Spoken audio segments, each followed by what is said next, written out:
ನನ್ನೆಲ್ಲ ಪ್ರೀತಿಯ ವೀಕ್ಷಕರಿಗೆ ನಮಸ್ಕಾರ. Welcome to youth motivations Kannada channel. ಇವತ್ತಿನ ಟಾಪಿಕ್ ಏನಂದರೆ, ಸಮಸ್ಯೆಗಳ ಯೋಚನೆಯಿಂದ ಹಿಂಸೆ ಅನುಭವಿಸುತ್ತಿದ್ದರೆ ಈ 2 ಕೆಲಸ ತಪ್ಪದೇ ಮಾಡಿ.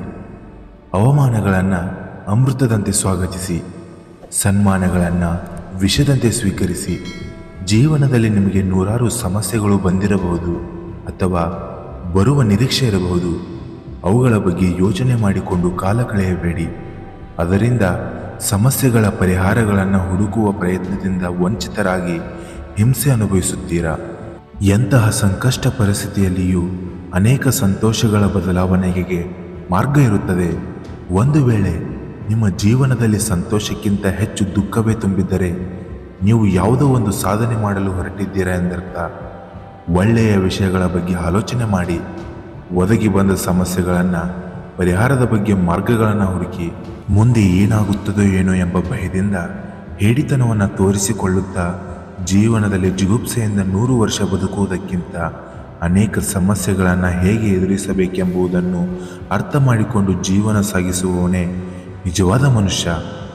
ಸಕ್ಸಸ್ ಪಡೆದವನೇ ಉತ್ತಮ ವ್ಯಕ್ತಿ ಎಂದು ಅಳೆಯುವುದಕ್ಕಿಂತ ಯಶಸ್ಸನ್ನು ಪಡೆದವನ ಹಾದಿಯಲ್ಲಿ ಬಂದಂತಹ ಸಂಕಷ್ಟವನ್ನು ಹೇಗೆ ಎದುರಿಸಿದ್ದಾನೆ ಎಂದು ತಿಳಿದುಕೊಂಡು ಆತನ ವ್ಯಕ್ತಿತ್ವವನ್ನು ಅಳೆಯಬೇಕು. ಕೆಲವೊಂದು ಸಮಸ್ಯೆಗಳಿಗೆ ಪರಿಹಾರವಾಗಲು ಸಾಧ್ಯವಿಲ್ಲ. ಅಂಥ ಸನ್ನಿವೇಶಗಳಲ್ಲಿ ತಾಳ್ಮೆಯಿಂದ ಇರಬೇಕು. ನಿನಗೆ ಅರ್ಥವಾಗದ ಭಾಷೆಯಲ್ಲಿ ಬರೆದ ಪುಸ್ತಕದಂತೆ ಆ ಸಮಸ್ಯೆಗಳನ್ನು ಬಿಟ್ಟು ಬಿಡಬೇಕು.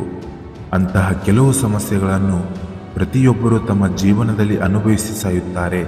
ಏಕೆಂದರೆ ಅದು ಈ ಜಗತ್ತಿನ ನಿಯಮ. ಅದನ್ನು ಅರ್ಥ ಮಾಡಿಕೊಂಡು ಸಮಸ್ಯೆ ಜೊತೆಗೆ ಬದುಕಿದಾಗ ಕಾಲಕ್ರಮದಲ್ಲಿ ಅದಾಗಿಯೇ ಪರಿಹಾರವಾಗುತ್ತದೆ. ಸಮಸ್ಯೆಗಳ ಯೋಚನೆಯಿಂದ ಹಿಂಸೆ ಅನುಭವಿಸುತ್ತಿದ್ದರೆ ಈ 2 ಕೆಲಸ ತಪ್ಪದೆ ಮಾಡಿ.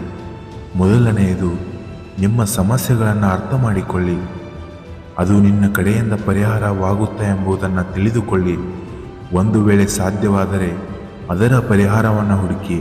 ಇಲ್ಲವಾದರೆ ನಿಮ್ಮ ಸಮಸ್ಯೆಗೆ ಸೂಕ್ತವಾದ ಪರಿಹಾರ ಕೊಡುವ ವ್ಯಕ್ತಿಗಳ ಮಾತುಗಳನ್ನು ತಪ್ಪದೇ ಆಲಿಸಿ. ಎರಡನೆಯದು, ಯಾವಾಗಲೂ ಒಳ್ಳೆಯದನ್ನೇ ಮಾಡಿ. ನಿರಂತರವಾಗಿ ಒಳ್ಳೆಯದನ್ನೇ ಯೋಚನೆ ಮಾಡಲು ಪ್ರಯತ್ನಿಸಿ.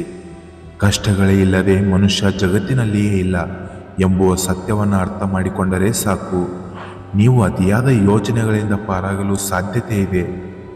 ಸ್ವಾಮಿ ವಿವೇಕಾನಂದರ ಮಾತುಗಳಿಂದ ಯುವ ಪೀಳಿಗೆ ಬದಲಾಗಬೇಕಿದೆ. ಸ್ವಾಮಿ ವಿವೇಕಾನಂದರ ನುಡಿಮುತ್ತುಗಳೊಂದಿಗೆ ನಿಮ್ಮನ್ನು ಮತ್ತೆ ಭೇಟಿಯಾಗ್ತೀನಿ.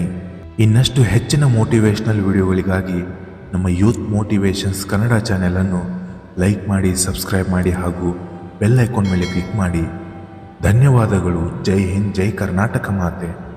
ನಾನು ನಿಮ್ಮ ಅಕ್ಷಯ್, ಸೈನಿಂಗ್ ಆಫ್.